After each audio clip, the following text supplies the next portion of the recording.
everybody. Okay, today we will discuss in brief biochemistry of HIV and AIDS. I am going to discuss in brief only biochemical aspects of HIV and AIDS, right? You are going to learn more about HIV and AIDS in microbiology or in pathology, or it may be discussed in community medicine also, right?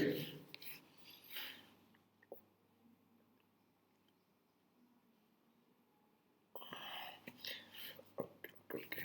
HIV is nothing but human immunodeficiency virus. AIDS, acquired immunodeficiency syndrome. Both are different diagnoses, but they go hand in hand. India is the third largest HIV epidemic in the world with 2.1 million people living with HIV. First AIDS case in India is reported during 1986 in Chennai. High prevalence state of South India are Maharashtra, Andhra Pradesh, Karnataka and Tamil Nadu. Maharashtra is the highest HIV prevalence state in India, especially in Nagpur. HIV can lead to development of AIDS or stage 3 HIV. Not all HIV positive individuals have AIDS or HIV can remain as HIV can remain latent state for many years. If undiagnosed or left untreated, HIV usually progresses to AIDS.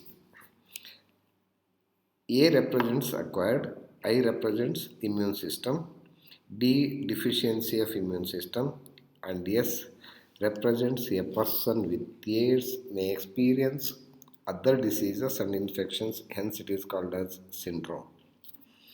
So, AIDS is defined as chronic, potentially life-threatening disease caused by HIV and most advanced stage of HIV possessing a CD4 lymphocytes under 24 cells per cubic millimeter of blood.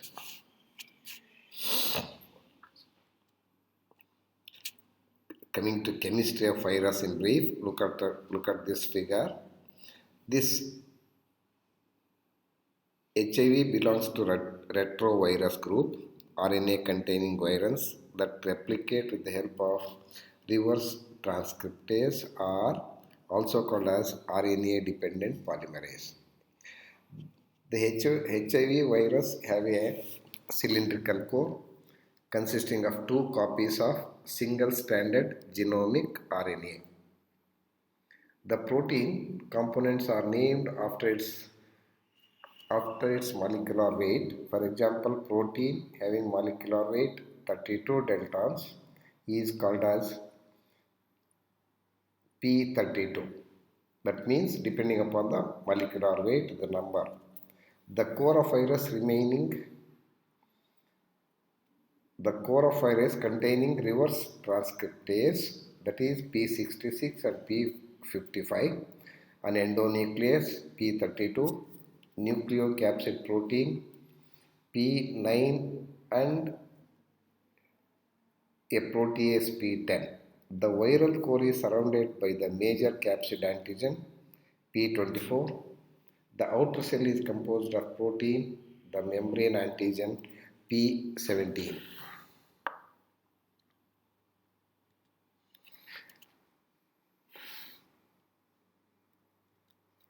The binding of HIV with target cell is through a receptor mechanism.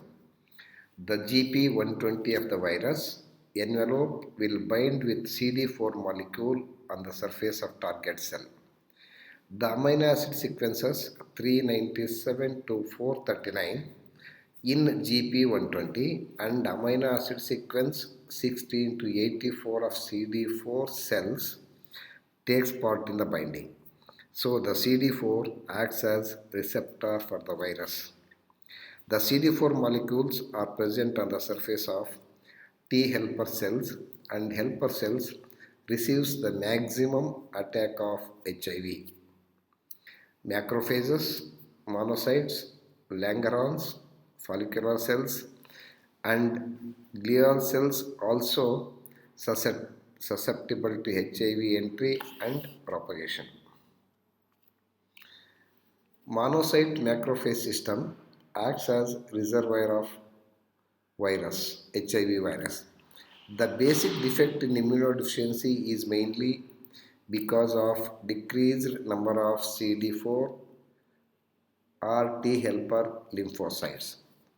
Deficiency of T helper cells plays a pivotal role, leads to suppression of almost all the immunological effects. So, the T helper lymphocytes are preferentially killed during the disease manifestations. Regarding life cycle of virus, pathogenesis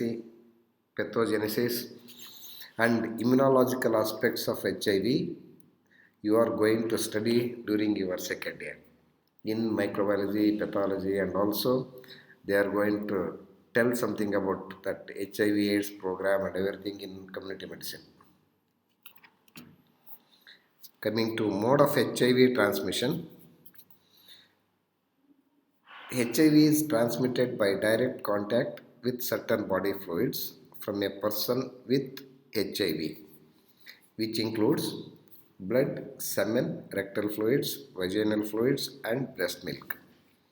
About 80% of the total patients got the infection as a sexually transmitted disease. In about 15% transmitted through the blood. The drug abusers usually use the same needle without any sterilization or for intravenous injection. The risk of getting HIV is high in patients who receive blood transfusion many times. Example, hemophilia patients. In the rest of 5% cases, virus may be transmitted from mother to fetus through placenta. About 30% of infants born with HIV positive mothers may get the infection.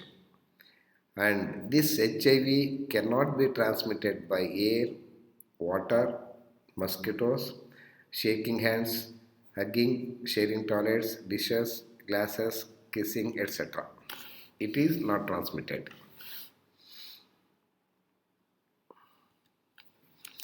Okay, coming to in brief stages of HIV. Stages of HIV divided in three stages: acute HIV, seropositive stage or asymptomatic stage, and symptomatic HIV or AIDS. Coming to acute stage, may be asymptomatic.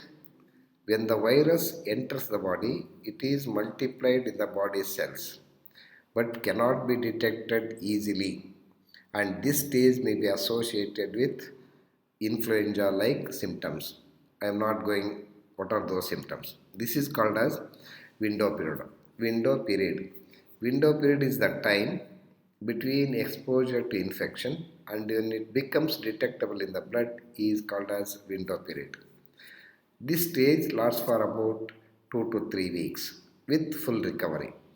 HIV test during window period is negative. However, they can still transmit the virus to the others. Coming to asymptomatic stage or second stage of HIV. Asymptomatic carrier stage is followed by initial viral infection. After a few months, antibodies are seen in the circulation called as seropositivity. During this period, the person is completely normal, or during this stage, the person is completely normal, but the person is a carrier of the disease and can transmit the diseases to others. About 10% of seropositive individuals will go for third stage of AIDS within 5 years.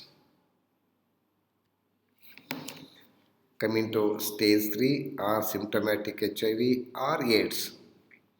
During this stage, the immune system is severely damaged and more likely to get serious infections like bacterial and fungal infections.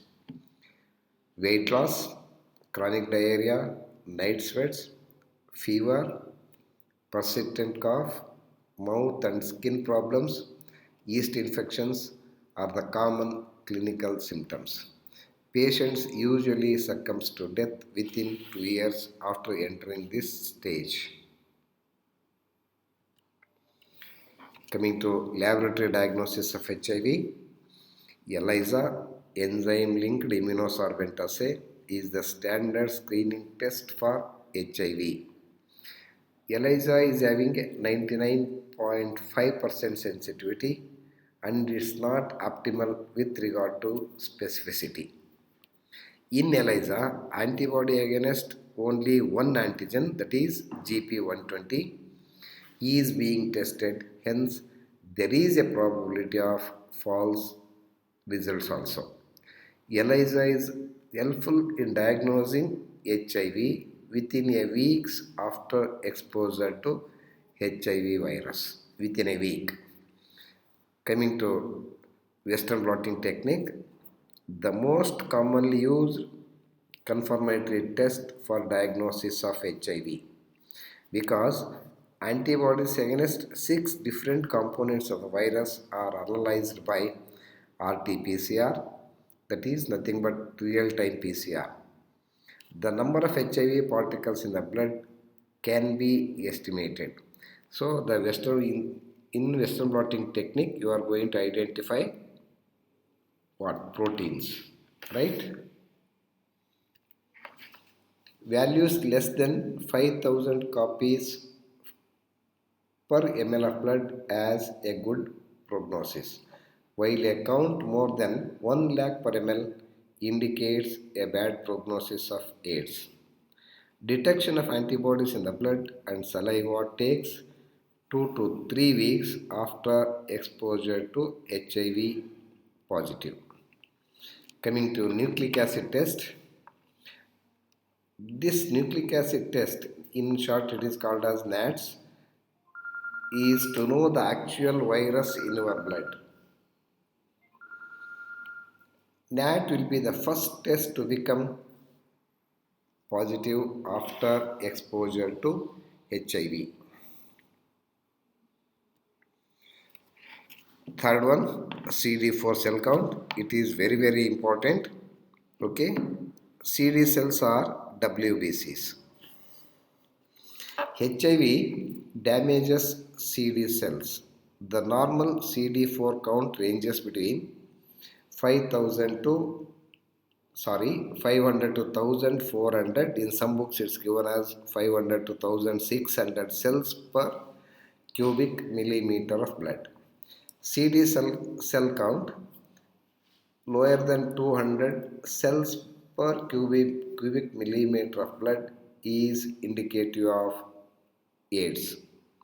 CD4 cell count measurement helps to monitor effectiveness of retroviral treatment, and this CD4 cell count should be done every 3 to 6 months after starting retroviral treatment to know the response of AIDS with retroviral therapy.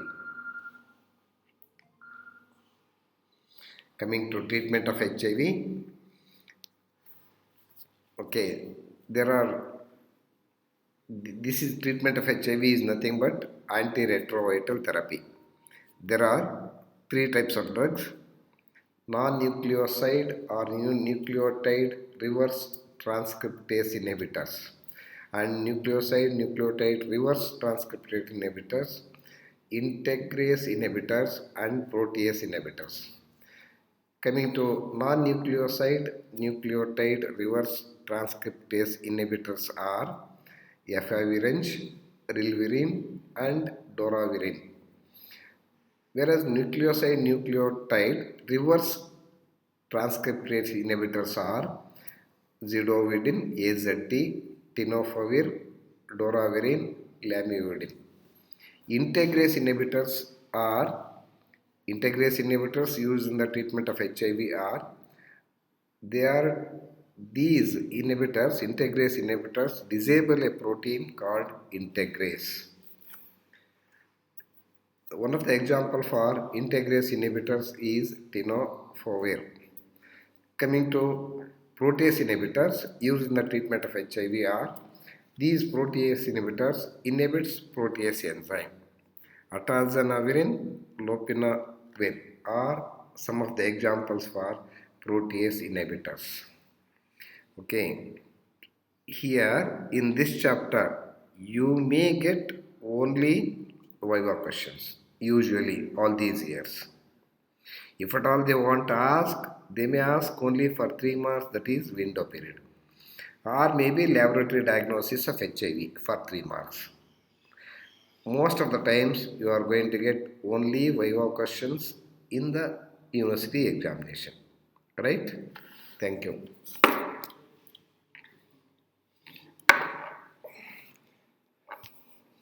Okay, one more. Reverse transcriptase inhibitors.